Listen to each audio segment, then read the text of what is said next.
Halo teman-teman Latsar CPNS dimanapun kalian berada, khususnya Angkatan 14.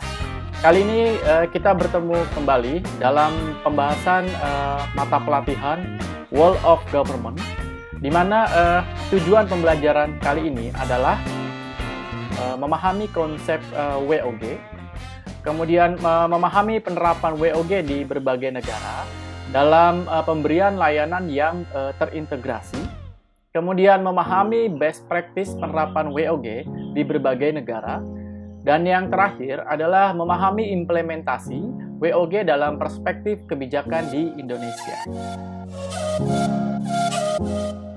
Kemudian apa yang melatar belakangi adanya konsep WOG ini?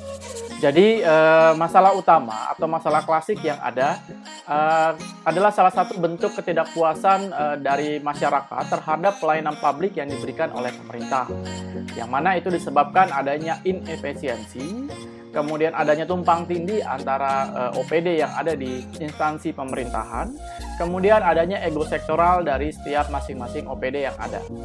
Sehingga apabila ini terus dibiarkan, masyarakat akan menjadi bingung atau sulit ketika ingin mengakses atau membutuhkan sebuah pelayanan publik.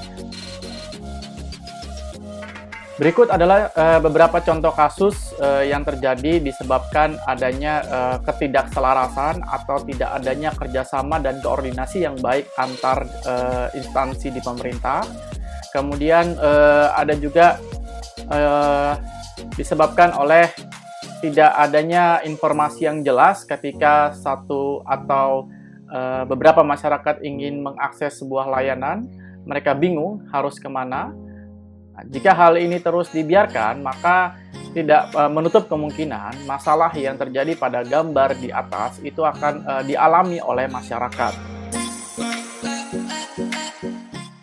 Pertanyaan sederhana dan mungkin ini sangat mendasar. Apakah tidak bisa setiap badan atau setiap instansi yang ada di dalam satu pemerintahan itu duduk bersama? Dalam artian, setelah mereka duduk bersama, mereka harus menyamakan sebuah konsep di mana itu tujuan akhirnya adalah untuk memberikan pelayanan yang prima kepada masyarakat. Konsep WOG ini sebenarnya merupakan sebuah evolusi administrasi publik, di mana pada awalnya itu ada konsep namanya Old Public Administration, di mana ini lebih menekankan kepada birokrasi, kemudian kepada kedinasan, hierarki yang berlapis-lapis. Selanjutnya ada lagi yang disebut dengan New Public Management. Ini sudah jauh lebih baik dibandingkan OPA, namun ini tidak menawarkan fleksibilitas dan efisiensi yang sebaik yang ada di dalam konsep WOG.